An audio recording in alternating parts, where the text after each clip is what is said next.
I'm looking at the thumbnail. That is a good face. Yeah, because of fucking 9 hours of that. Damn. I am a mute. So before I get into this review, I'm going to be going over how my rating system works. So 10 to 7 is a positive review for the movie, with 10 being an absolute beautiful day. 9? I mean, it's a 9. Watch the movie. 8 is great. 7 is good. 6 to 4, now getting into the mixed section, with 6 being a possible good. 5, a 50-50. 4, not quite bad, but you get a pass. 3 and under, now being in the negative section, with 3 being bad, 2 being really bad, 1 being the gates of hell, and 0 being nowhere you want to go. So let's get this started. Hey, welcome to another review. I have Lane here with me. Hello. It's been a little while, but we're going to be talking about The Haunting of Bly Manor. So before we get into this review, he was, because we watched this one together, he was actually asking me, if I was going to drop this review.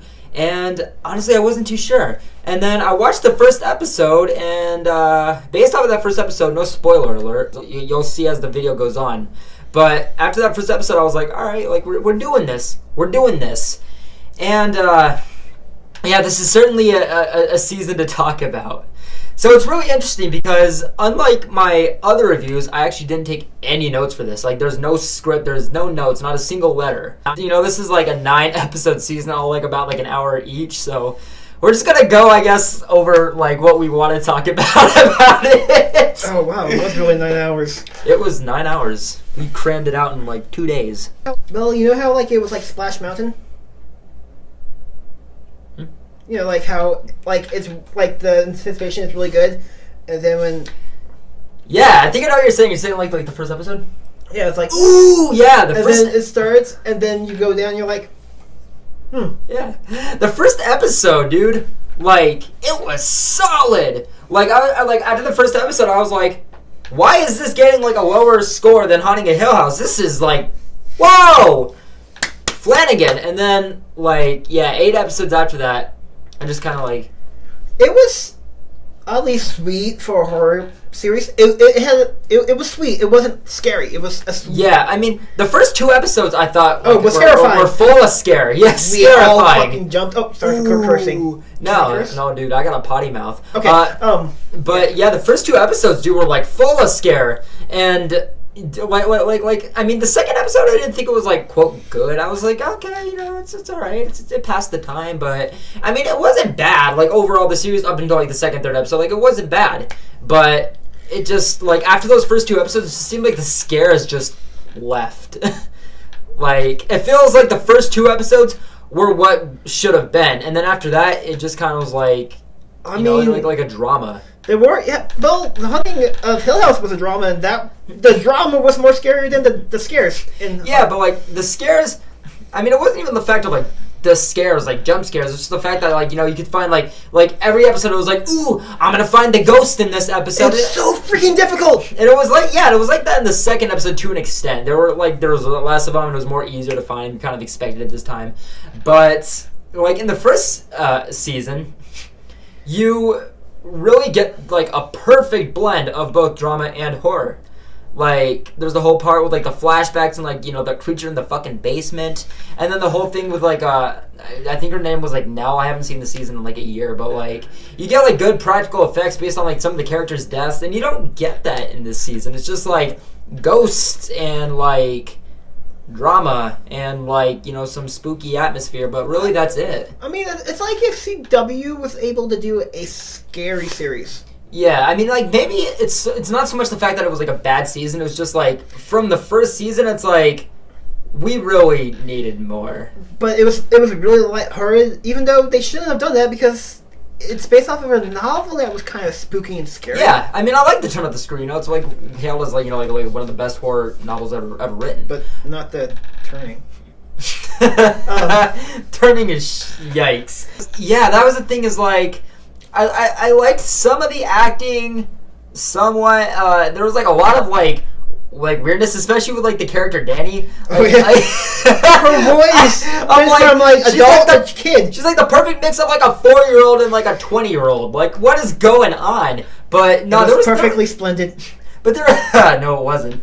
But there was like some, there was some good characters. There was some good writing. I thought that the overall craft of the season was like solid. I mean, spoiler alert, I did only give like the first episode like a 7 or a higher score, but I watched through the entire season, not even for the review. Again, I didn't even know if I was gonna make a review like throughout this season. I was just watching because I was like, all right, well, there's some stuff that's keeping me hooked, and I have like hope for this season, but it just seemed to just kind of like just drift further and further apart as it went. It was really too bad. It became more of a drama, but a soft drama, and soft dramas make no sense. Fox Family, like when Fox Family was still kind of like, we are not a Christian undertone show, and like stuff like that. We're gonna make horror stuff. Okay, so it had like good ghost storytelling throughout the whole thing, but there wasn't good scares with that. Like it was displaying all these ghosts, and it was like telling the story just fine, but like based off of like what, and again, maybe it's so much that like we were kind of asking for too much or expecting too much, but I mean, Mike Flanagan's done some shit. I mean, Ouija, he's done The Haunting of Hill House. He did Hush. That's a really good movie. Like he's a good, like he does good material, and this just like was just like why like. I just didn't understand where this one went wrong. And again, it's weird because I see a lot. I really should have took notes for this. God damn it! But I really noticed like I noticed a lot of good about it.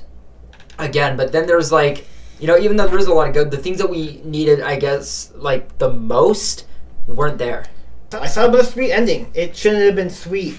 It had a good ending, but it didn't hit me as hard because I was kind of disappointed. So like a nice ending. Yeah, like I was watching the ending and people were like, "Oh, this is kind of sweet." I'm like, But I'm just salty because we didn't get the scares. I mean, there were a few scares, but there was like 2. And I'm sorry, like I'm not just gonna judge a like horror movie based off of like how scary it was. I mean, for example, The Witch, I didn't find it that scary, but I think it's good. It's got great shit too. Good. Yeah, it's not scary, but everything about it, is horror-esque. You get great atmosphere. You get that lurking, bleak, ominous imagination to it. You get that like fucking dreadful unpredictability. Like there's that sophomore like curse thing where it's like they're either going to exceed everything that was or they're gonna fall a little flat, and that's what happened. Is that it just fell a little flat. Like it wasn't bad. I'm not downright trashing the thing.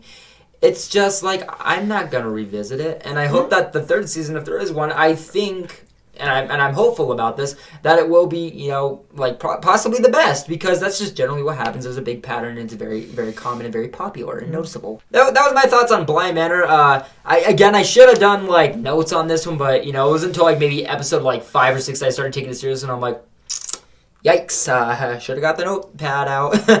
But, yeah, I mean, it's not bad. It's just really disappointing. You could watch it with your family. But that was our, I guess, half-assed, unexpected, minimal review on Haunting of Bly Manor. So, I have exciting news. Tomorrow, I'm going to be dropping a review on a double feature. Yes, a movie and its sequel. Say it to me. Oh. Did the mic catch it? I'll fuck a mic up. Tune in tomorrow. I have 2 movies that I'm going to be talking about that I'm really excited to talk about. So, yeah, continuing on with this October review month, I have a list of throwback films now, all, piled together and listed and whatnot, as well as new films. So, again, stay tuned throughout this month. I have a lot coming, and we'll see you in the next video. Everyone say bye to Lynn. I don't want to go back in my cage.